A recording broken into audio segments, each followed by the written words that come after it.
Drug free Pune हे आमच्यासाठी कमिटमेंटचे विषय आहे, प्रायोरिटीचे विषय आहे। ड्रग्ज फ्री पुणे ही घोषणा आहे पुण्याच्या आयुक्तपदाची धुरा नुकतीच स्वीकारलेल्या अमितेश कुमार यांची। याचा अनुभव पुण्यासह अवघा महाराष्ट्रच नव्हे तर देशानंही घेतलाय। 18 फेब्रुवारीला पुण्याच्या सोमवार पेठेत पोलिसांनी केलेल्या छापेमारी वेळी 2 किलो MD ड्रग जप्त केलं। हा एकमेव धागा पकडून सुरू झालेलं धाडसत्र अजूनही सुरू आहे। 18 फेब्रुवारी 2024 ला पुण्याच्या सोमवार पेठेतनं 2 किलो MD ड्रग जप्त झालं। 19 फेब्रुवारी 2024 ला विश्रांतवाडी परिसरात 100 कोटी रुपये किमतीचं 55 किलो MD जप्त करण्यात आलं।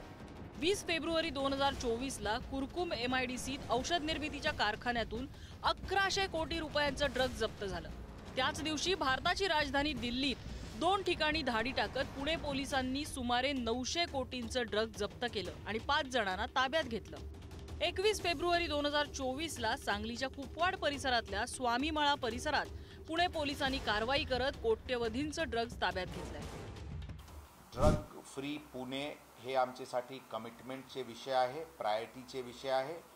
या केसमध्ये जे सुरुवात 1.5-2 किलो सुमारासचे MDची वरून सुरू झाली होती, त्यावरून आत्तापर्यंत आम्ही अंदाजन 1700 किलो MD पर्यंत आणि त्याचे जे नॅशनल आणि इंटरनॅशनल रॅमिफिकेशन्स आहेत त्या उघड करण्यामध्ये आम्हाला यश मिळालेली आहे। पुणे पोलिसांनी सुरू केलेल्या या ड्रग्ज फ्री मिशनमध्ये धक्कादायक खुलासा झालाय। कुरकुम MIDCतल्या कारखान्यात औषध निर्मिती आडून बनवलं जाणारं ड्रग्ज हे देशातच नव्हे तर थेट लंडन पर्यंत पोहोचवलं जायचं। कोट्यवधींच्या या ड्रग्जचं मूळ पुण्यात जरी असलं तरी त्याची व्याप्ती लंडन पर्यंत असल्याचं उघड झालंय। ही अत्यंत गंभीर गोष्ट आहे की इतक्या मोठ्या संख्येनं पुणे पोलिसांकडून ही कारवाई केली जात असताना 3,500 कोटींपेक्षा जास्त किमतीचं ड्रग्ज पुणे पोलिसांना सापडतं।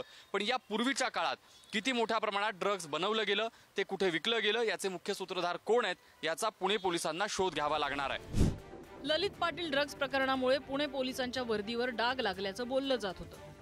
हा डाग धुवून काढण्यासाठी पुणे पोलिसांनी कंबर कसली आहे। त्यामुळे पुण्यातल्या भाईंच्या परेडनंतर कारवाईचा धडाका पुणे पोलिसांनी लावल्याचं दिसतंय। उपमुख्यमंत्री देवेंद्र फडणवीसांनी या कामगिरीचं कौतुक करत त्यांचं मनोबल वाढवलंय। असं लक्षात येत आहे की याचे काही लिंक्स दिल्लीशी देखील आहेत, काही लिंक्स इतर राज्यांची देखील आहेत। त्यामुळे त्या फॉरवर्ड लिंकेजेस देखील आता तपासून तिथनं पण जप्ती करायची आणि तिथलेही गुन्हेगार पकडायचे। त्या राज्यांची मदत आम्ही त्या ठिकाणी घेणार आहोत। याच्यामध्ये मी स्वतः पोलीस कमिशनर आणि त्यांच्या अधीनस्थ सर्व अधिकाऱ्यांना सांगितलं आहे की कोणालाही याच्यामध्ये सोडायचं नाही। कुठले कुठले लिंकेज आहेत ते सगळे शोधून काढायचे आणि यदा कदाचित दुरान्वयाने कुठल्या पोलिसांनीही मदत केली असेल तर त्याच्यावरही कारवाई करण्याचे सक्त आदेश मी दिलेले आहेत। पुणे पोलिसांचं खूप मनापासून अभिनंदन करेन की अतिशय मोठं स्कॅन्डल भयंकर आहे, म्हणजे ते फिगर वाचल्यानंतरच मनात दसका बसतो।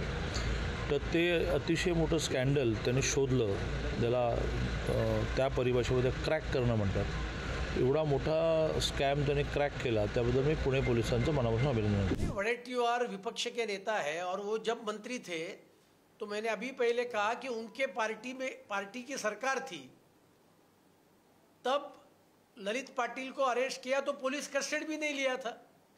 जो बहुत बड़ा ड्रग माफिया था उनको हमने अरेस्ट किया, हमारे सरकार ने अरेस्ट किया। और इसके लिए वडेट्टीवार, महाविकास आघाड़ी, इन लोगों ने ड्रग्स के खिलाफ बात करना यानी अनिल देशमुख ने खंडणी के खिलाफ बात करने जैसा है। ड्रग्ज रॅकेट संदर्भात एकामागून एक खुलासे होत आहेत। वेगवेगळ्या शहरांमध्ये छापेमारी करत कोट्यवधींच्या साठ्यासह ड्रग्ज फॅक्टरीजना सील केलं जात आहे। या सर्व घडामोडींवर मत मांडताना विरोधक सरकारला धारेवर धरताना दिसत आहेत। या राज्यामध्ये आता जे चालू आहे हे राज्य गुंडाराज आहे, ड्रग्जचं राज्य आहे। या राज्यातले पोलीस झोपलेले आहे का? थोडंसं ड्रग्ज आपण सापडलं समजू शकतो, एवढं ड्रग्ज पुण्यासारख्या ठिकाणी सापडतं। मला तर हा महाराष्ट्र किंवा पुणे, नाशिक, संभाजीनगर हे ड्रग्सचे हब झालेले की काय काय माहिती, देशातून इथून ड्रग्ज जातात की अशा प्रकारची स्थिती आहे, पोलिसांना माहिती नाही। तरुण पिढी बर्बाद करण्यासाठी मला वाटतं सरकारच प्रयत्न करतं की काय या तरुण पिढीत बर्बाद करण्याचं। मला वाटतं याच्यात निश्चित गृह मंत्रालयावर आपल्याला ठामपणे म्हणता येईल की याच्यात गृह मंत्रालय दोषी आहे। पुणे पोलिसांची पथकं एक एक धागा पकडत पुण्यासह देशाच्या विविध भागात तपास करतायत. त्यामुळे ड्रग्ज रॅकेटची पाळंमुळं खोदून काढत ललित पाटील प्रकरणाशी याचा संबंध आहे का याचाही तपास सुरू आहे. धक्कादायक बाब अशी की पुणे पोलिसांनी या प्रकरणात ताब्यात घेतलेल्या आरोपींमध्ये एका इंजिनियरचा समावेश आहे. आम्ही सांगितले आपल्याला इंडिव्हिज्युअल एक्युज्ड बद्दलचे रोल नंतर कळवण्यात येतील, परंतु जे नाव आपण म्हणते ते एक इंजिनियर आहे आणि ते टेक्निकल एक्सपर्टाईज ते हे सगळे प्रोडक्शनमध्ये त्यांचे होते अशा प्रथमदर्शनी दिसते. एकीकडे पुणे पोलिसांचं हे धाडसत्र सुरू असताना सोलापूर ग्रामीण पोलिसांनीही मोठी कारवाई केली. वेगवेगळ्या राज्यांमध्ये गांजा, MD याची तस्करी आणि विक्रीचा पर्दाफाश केलाय. वेगवेगळ्या MIDCमधले बंद कारखाने भाडे तत्वावर घेऊन ड्रग्ज निर्मिती करणारा या ड्रग्ज रॅकेटचा सूत्रधार फैयाज शेख याच्यासह त्याच्या साथीदारांना बेड्या ठोकण्यात आल्यात. अवघा दुसरी शिकलेला फैयाज ड्रग बनवण्यात एक्सपर्ट आहे.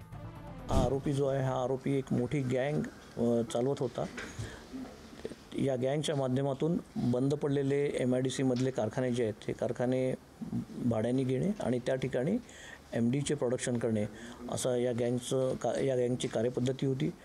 या गँगमधील आतापर्यंत आपण 11 आरोपी अटक केले असून नव्याने 2 आरोपी अटक केलेले आहेत. असे एकूण 13 आरोपी आपण यामध्ये अटक केलेले आहेत आणि हा जो मास्टर माइंड जो आहे हा राज्यातील इतर पोलीस घटकांनासुद्धा त्यांच्या गुन्ह्यामध्ये हा वॉन्टेड आहे. पुणे पोलिसांचा तपास अजूनही सुरू आहे. त्या तपासातून अजून काय खुलासे होतात, याचे धागेदोरे कुठवर पोहोचलेले आहेत यावर अनेक शक्यता वर्तवल्या जात आहेत. त्यामुळे पुण्यासह महाराष्ट्राचं लक्ष आता तिकडे लागलंय. ललित पाटीलच्या फॅक्टरीचा पर्दाफाश झाल्यापासून आजवर अनेक ड्रग्ज साठे जप्त झाले. गंभीर बाब अशी की जप्त झालेले हे सर्वच साठे कोट्यवधींच्या घरात आहेत. त्यामुळे या विळख्यानं महाराष्ट्राचा उडता महाराष्ट्र झालाय का हा प्रश्न अजूनही कायम आहे. पुण्याहून ज्ञानेश्वर चौतमल, सांगलीहून स्वप्नील पाटील आणि राशीद इनामदारसह ब्युरो रिपोर्ट, पुढारी न्यूज.